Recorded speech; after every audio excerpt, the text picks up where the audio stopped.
Hello and welcome my YouTube channel. आज हम बात करेंगे बिहार बीएड एंट्रेंस एग्ज़ाम के बारे में, जिसका एग्ज़ाम कल यानी 8 अप्रैल को होने वाला है। तो अगर आप एंट्रेंस एग्ज़ाम देने जा रहे हैं तो ये वीडियो आपके लिए काफ़ी हेल्पफुल होगा, क्योंकि इस वीडियो के माध्यम से हम बात करेंगे कि आपको एग्ज़ाम हॉल में किस तरह क्वेश्चन को सोल्व करना है, कैसे आपको सेक्शन बाय सेक्शन कैसे सोल्व करना है और किस क्वेश्चन में किस सेक्शन में कितना टाइम देना है और टाइम को कैसे मैनेज करना है, उन सारे डिटेल के बारे में मैं इस वीडियो में बात करूँगा। तो अगर आप एंट्रेंस एग्ज़ाम देने जा रहे हैं कल, तो ये वीडियो आप एक बार ज़रूर देख लीजिएगा, आपको काफ़ी हेल्पफुल होगा। ठीक है, तो बिना देरी किए हुए मैं इस वीडियो को शुरू करता हूँ। तो सबसे पहले आपको ये OMR शीट इस तरह का होगा। ये CET बीएड यानी बीएड बिहार का ही एग्जामिनेशन 2020 में हुआ था, उसी का OMR शीट है। तो इसमें क्या होता है, यहाँ सिर्फ नेम ऑफ़ द कैंडिडेट है इन ब्लॉक लेटर्स, यानी इसमें जो है कैपिटल लेटर में आपका नेम लिखना है पूरे डिटेल में, और एक खाका में याद रखिएगा एक ही लेटर आना चाहिए। उसके बाद ये बैक साइड लेफ़्ट साइड में राइट साइड में देखिएगा, यहाँ पे क्वेश्चन बुकलेट सीरीज होगा। यहाँ जो खाका बना हुआ है उसमें जो आपका क्वेश्चन मिलेगा उसमें जो सीरीज होगा वो आपको लिख देना है। अगर ए हुआ तो ए लिखना है, और ए के सामने गोला बना हुआ उसमें आपको रंग भी करना है। ठीक है, जो सीरीज मिला होगा ABCD तो वो लिखना भी है और नीचे उसके सामने आपको रंग भी करना है। उसके बाद यहाँ रोल नंबर है, रोल नंबर में भी उसी तरह आपका जो रोल नंबर होगा वो फिल कर लीजिएगा। उसके बाद फिल करने के बाद अगर यहाँ फर्स्ट में 1 है तो यहाँ 1 पे गोला भी करना है। ठीक है, उसे भरना भी है। उसके बाद आपका नीचे आ जाता है, ये क्या है, ये क्वेश्चन का आंसर शीट है। तो ये 1 से लेकर 120 तक है। ठीक है, 120 तक के हैं, उसमें 120 क्वेश्चन होते हैं, इसीलिए 120 तक का है। ठीक है, तो ये सारे आपको फिल करना है, सारे बनाना है, क्योंकि ये जो है बिहार बीएड एंट्रेंस एग्ज़ाम जो है इसमें निगेटिव मार्किंग नहीं है, इसलिए आपको सारे क्वेश्चन को सोल्व करना है। अब बात करते हैं क्वेश्चन को किस तरह से कैसे टाइम देना है। उसके बाद नीचे जो है सिग्नेचर ऑफ द कैंडिडेट है, यहाँ अपना सिग्नेचर कर दीजिएगा। उसके बाद सिग्नेचर ऑफ द इन्विजिलेटर है, यानी यहाँ जो वो इस पे आपको सिग्नेचर नहीं करना है, जो गार्डिंग में होंगे वो सिग्नेचर करेंगे। अब बात करते हैं क्वेश्चन और क्वेश्चन में किस तरह से हमें टाइम देना है। ठीक है, तो ये सबसे पहले आपका जैसे 5 सेक्शन में क्वेश्चन होते हैं, सेक्शन 1, सेक्शन 2, सेक्शन 3, सेक्शन 4 और सेक्शन 5। सेक्शन 1 में क्या होते हैं, जनरल इंग्लिश होते हैं जो 15 मार्क्स के होते हैं। सेक्शन 2 में क्या होते हैं, जनरल हिंदी होते हैं जो 15 मार्क्स के होते हैं। सेक्शन 3 में लॉजिकल एंड एनालिटिक रीजनिंग है जो 25 मार्क्स के होते हैं। 25 क्वेश्चन होते हैं, प्रत्येक क्वेश्चन 1 मार्क्स के होते हैं। उसके बाद सेक्शन 4 जो होता है वो आ जाता है आपका जनरल अवेयरनेस आता है, या उसके 40 मार्क्स होते हैं, यानी 40 मार्क्स होते हैं। सेक्शन 5 में आपका आ जाता है teaching learning environment in school, या विद्यालयों में शिक्षा एवं ज्ञान का वातावरण, ये आपका 25 मार्क्स का होता है इस सेक्शन के। ठीक है, तो सेक्शन 1 जो हो गया आपका जनरल इंग्लिश एंड कंप्रीहेंशन है। तो आपको क्या करना है, एग्ज़ाम हॉल में आपको जो सेक्शन आपको इजी लग रहा होगा, जो आपका सबसे बेटर होगा, उसी से शुरू कीजिएगा।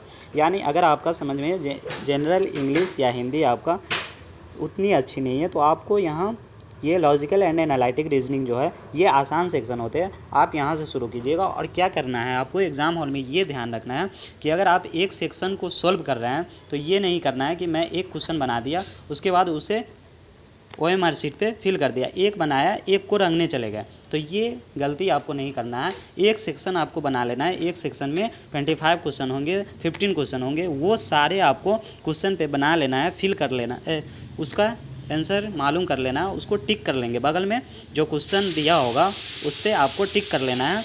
और एक सेक्शन सॉल्व करने के बाद तब आप मतलब OMR शीट को भरना शुरू करेंगे। जब तक आपका एक सेक्शन कंप्लीट नहीं होगा तब तक आप OMR शीट को नहीं भरेंगे। इस तरह अगर आप करेंगे तो आपका एग्ज़ाम बढ़िया जाएगा। अगर आप एक क्वेश्चन को सॉल्व किए और उसे रंगने चले गए तो टाइम ज़्यादा खर्च होगा, इससे आपको नुकसान हो जाएगा। तो इसलिए अगर सेक्शन 3 जो हो गया, सेक्शन 3 क्या हो गया, लॉजिकल एंड एनालिटिक रीजनिंग, तार्किक एवं विश्लेषणात्मक चिंतन का, इसमें क्या होते हैं 25 क्वेश्चन है। तो आप 25 पूरा क्वेश्चन आप क्वेश्चन पे सोल्व कर लेंगे, रफ भी दिया रहता है क्वेश्चन में, उसमें सोल्व कर लेंगे और टिक कर लेंगे, बगल में थोड़ा सा टिक कर लेंगे कि इसका 31 क्वेश्चन अगर मान लिया 31 का C ऑप्शन सही है तो बगल में आपको टिक कर लेना है, थोड़ा सा एकदम थोड़ा सा टिक मारिएगा, ज़्यादा बड़ा नहीं मारिएगा, ठीक है।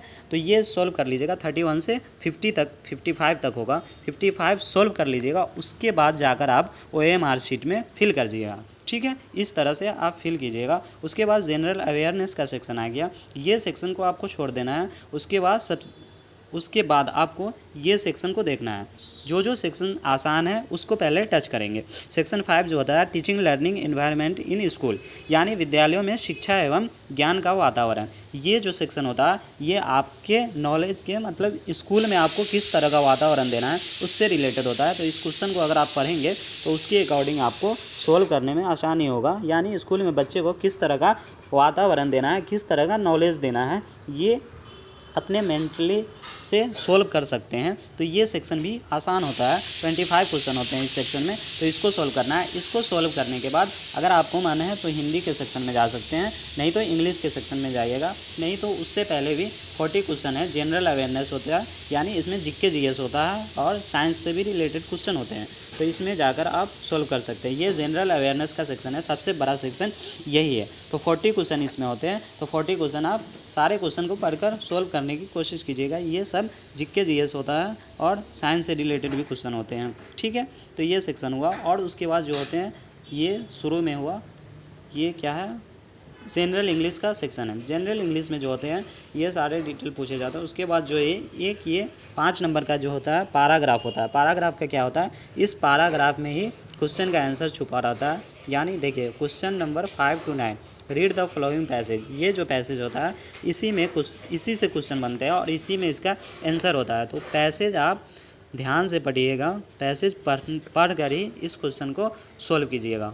ये 5 क्वेश्चन पैसेज के होते हैं, ये आसान बनते हैं, इसको आप आसानी से सोल्व कर सकते हैं। इसी तरह हिंदी में भी 5 क्वेश्चन आपके होते हैं, वो गद्यांश बोला जाता है हिंदी में, इसको आप पढ़िएगा। ये इसी से रिलेटेड क्वेश्चन 5 क्वेश्चन बनते हैं, तो ये भी आसान होते हैं। बाकी सारे क्वेश्चन आप सोल्व करके आइएगा, एक भी क्वेश्चन नहीं छोड़ना है, क्योंकि निगेटिव मार्किंग नहीं है, इसलिए आपको सारे क्वेश्चन को सोल्व करना है। अगर आपका टाइम मैनेज नहीं हो रहा, अगर लास्ट में 10-15 क्वेश्चन छूट जा रहे हैं और 3 से 4 मिनट बचे हुए हैं, तो किसी को गोले में भर कर ज़रूर आना है, उसको छोड़ कर नहीं आना है। निगेटिव मार्किंग रहता है तो उसमें छोड़ने पे आपको लॉस नहीं होता। अगर निगेटिव मार्किंग नहीं है तो इसमें क्वेश्चन छोड़ने से कोई फ़ायदा नहीं है। तो इसलिए 120 क्वेश्चन है, 120 क्वेश्चन है, आप सभी को ज़रूर सोल्व करके आइएगा, उसे ज़रूर फिल करके आइएगा, ठीक है। एक भी क्वेश्चन आपको छोड़ना नहीं है, ठीक है। और सारे क्वेश्चन को आप पढ़ कर ही आंसर, जो क्वेश्चन होते हैं उसे पढ़ कर ही,